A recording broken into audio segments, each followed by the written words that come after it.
AEW Double or Nothing review. Plain, simple, trying to keep it as good as I can. Basically, I enjoyed the show. Some things I loved, some things I didn't love. So let's just crack on with it. There are 8 matches, trying not to keep it too boring. So the first match was Jamie Hayter versus Mercedes Moné. Now, the match to me wasn't the best. Like, it started off not great really. I don't really know much about Jamie Hayter, but I was still more interested in her winning than I was in Mercedes Moné. But the match was a lot of submission holds, which I know Mercedes is obviously known for, but what I don't like though is you've got Mercedes giving Jamie Hayter 3 backstabbers or backbreakers, whatever you call them, the jump on the back, fall back onto the knees, and she's back up, then gives another bank statement. It's like, okay, to me, these moves don't make people look strong. It just makes, like, for example, Mercedes Moné look weak in giving the move. Now, if somebody gives the move and they kick out, like, after 1 move, I understand. But if you give them 3 moves and they're still moving around, it's like, that person isn't strong, okay? You're just weak at giving the move. That's just my personal opinion, okay? Kicking out of, like, tombstones and stuff. But then the finish, I can't even tell you exactly what the finish was because I don't understand it.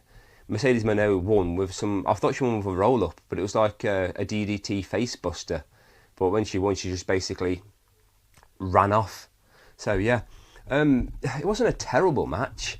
It's just, I think it's one of those matches where it's, if you like it, you like it, if you don't, you don't, which is a lot of AEW.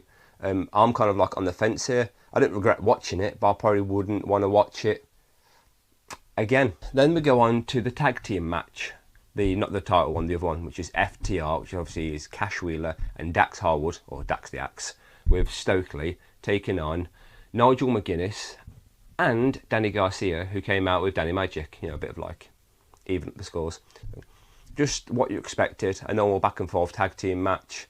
Okay, you've got Nigel McGuinness trying to get Cash to apologise to Tony Schiavone, obviously by doing submission. Obviously he's apologising because he's in pain. Then he comes back and says, I'm not actually sorry, or something along those lines. You got the double submission in the ring. Stokely trying to get involved. Danny Magic getting involved. Danny Magic taking a dive to the outside. Nigel McGuinness took the Shat Machine on the outside, which I don't understand. Why would that hurt more? Wouldn't it hurt FTR more? Because they're the ones landing on their own back, and he's just landed on a pair of knees, which hurts, but why would it hurt more? So, Tony Schiavone comes out to check on Nigel. Nigel's trying his hardest to get back into the ring to save Danny Garcia from, I think, Dax has got him in the sharpshooter, Scorpion Death lock thing. He's just still a sharpshooter.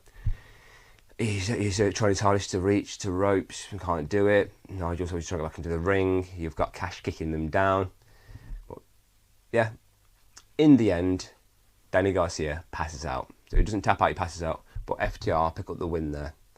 Then we have the first ever stretcher match, which was really confusing because I'll tell you about the ending, but that's just maybe how AEW does it. If you want to explain to me more, please do.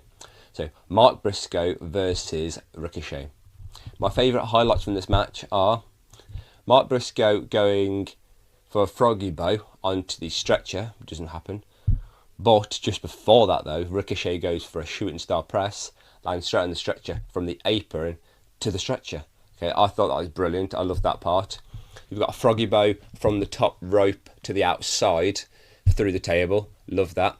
The scissors were involved as well, obviously, with Ricochet hiding 2 pairs of scissors.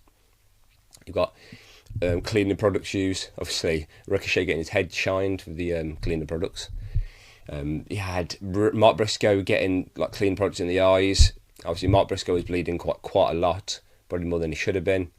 But it ended with, scissors to the head, and then he threw Mark Briscoe inside the ambulance. He closed the doors on the ambulance, so isn't that technically an ambulance match?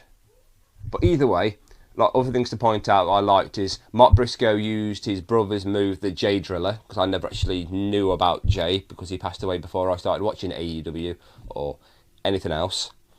Also as well, Mark used a crutch the first time when Ricochet tried to shut the door. He put the crutch in the door. I thought I'd just mention that, so that was just, a good thing to mention for me.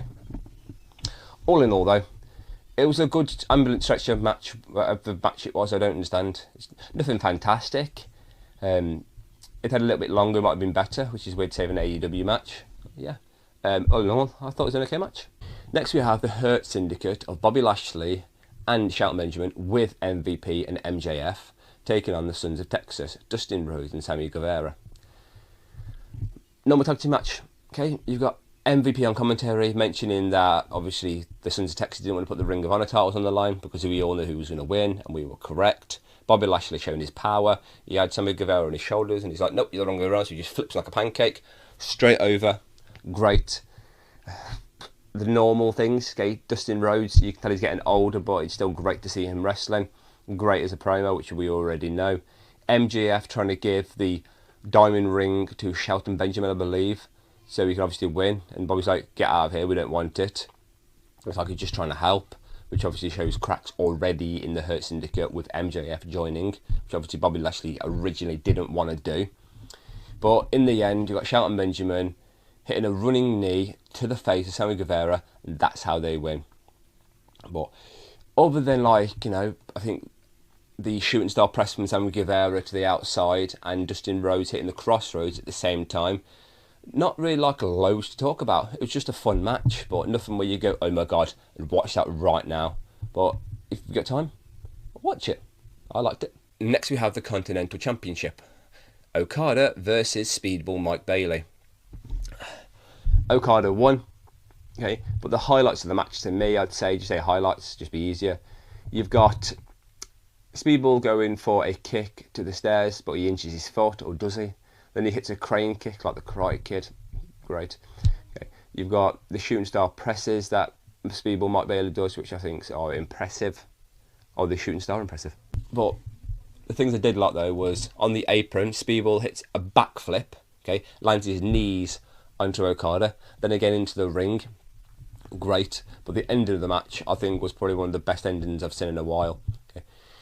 The shooting star press that I mentioned, okay, he's up there, he's balanced that, straight over, under, okay, as he's round, drop kick from Okada, perfect, picks him up, Rainmaker, 1, 2, 3, great, love that ending, probably my favourite ending of the night, maybe. Then we've got Timeless Toni Storm, who is your Women's World Champion, and obviously the World Title match, with Luther, taking on Mina Sherikawa. Mina basically just worked on Tony's leg for a while. That's pretty much what the match was, but a great back and forth match. Much better in my opinion than the opening match of Mercedes Moné and Jamie Hayter, but that's just my personal opinion. Yeah, Timeless Toni Storm using the Luther as a step to get into the ring, which is fantastic. Mina hitting the glamorous driver, Joni for a near fall. Then you had Tony basically hitting the headbutt, and then she hit Storm Zero to win the match for the 1, 2, 3. There we go. Yeah. So yeah, better than the other match, but not the best. Just, I don't mean, when I say not the best, I don't mean it's bad. I mean just not the best. Yeah. Then we had the Anarchy in the arena match. I don't really know what was going on here, so I was kind of interested to learn. So everyone came out. Okay, I try and remember everyone's name, but I'm probably going to get this wrong. So we've got the Ops. Okay, you've got Shibata. I'm not going to say his first part's name because I keep butchering his names. Obviously, Powerhouse Hobbs, Samoa Joe. And then you've got Kenny Omega, Swerve Strickland, and Willow Nightingale, I think. And on the other side, you've got the Death Riders, John Moxley, Claudio Castagnoli, Wheeler Yuta, Marina Shafir, and the Young Bucks of Matthew and Nicholas Jackson. So, I'll probably try to remember everyone, but a lot went on. Samoa Joe wasn't with them when they came to the ring, so obviously Swerve was like, what's going on? But when you had the Death Riders at different points of the arena, that's when he came out and attacked Claudio Castagnoli. This match basically had everything. If it's something you like, it's something you like. If you don't like it, you don't like it.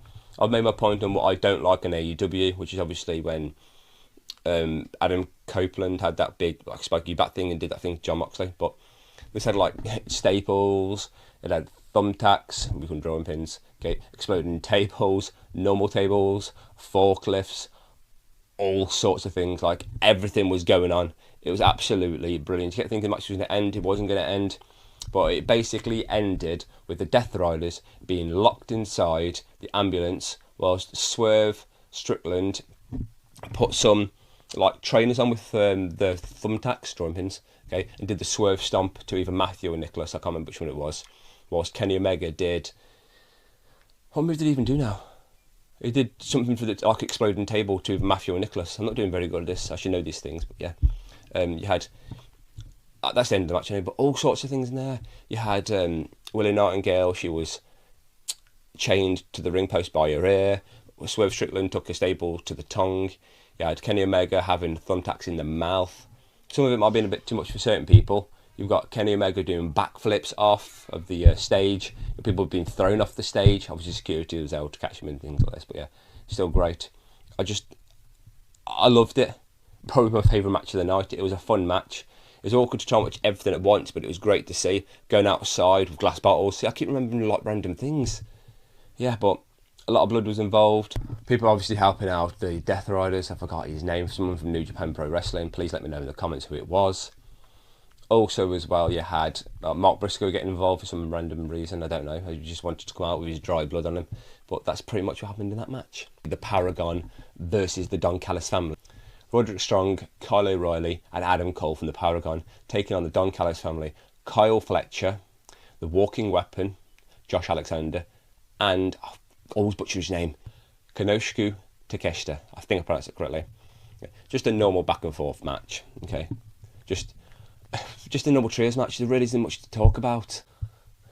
Ended with Kyle Fletcher hitting like a high impact brainbuster to win. Okay, obviously attack him afterwards. The rest of the Don Callis family come out, and then obviously they're saved by Brody King.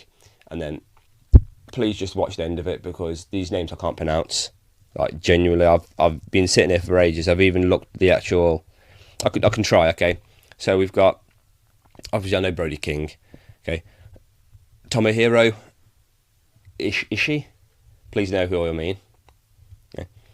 And then obviously a New Japan Pro Wrestling legend. I don't know who he is because I've not actually seen him before, but it is Hiroshi Tanahashi. I think that sounds right. But yeah, just a normal, don't expect anything extra or anything less. But then we have the main event of the Owen Hart Foundation Cup Tournament, which is what Mercedes Moné and Jamie Hayter had earlier. I didn't mention that, so yeah. Hangman Adam Page versus Will Ospreay. The longest match of the night, but I love this match. The first two of those have had a one-on-one counter, I believe. Brilliant. Normal what you expect from AEW. A lot of kicking out of moves, a lot of rope breaks, like close calls.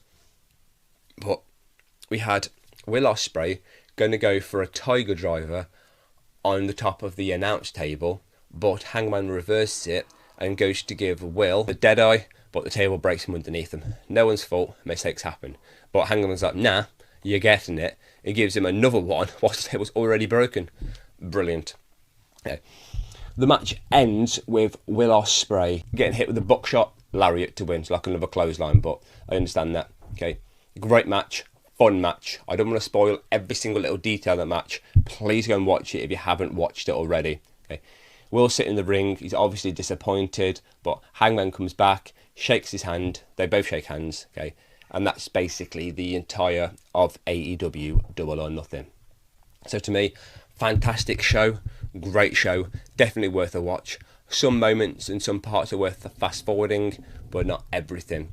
Let me know what you think. Let me know if you liked my review, and if I've missed anything or anything you think is stupid, let me know so obviously I can learn from it. But anyway, please like, comment, subscribe. Thanks for watching.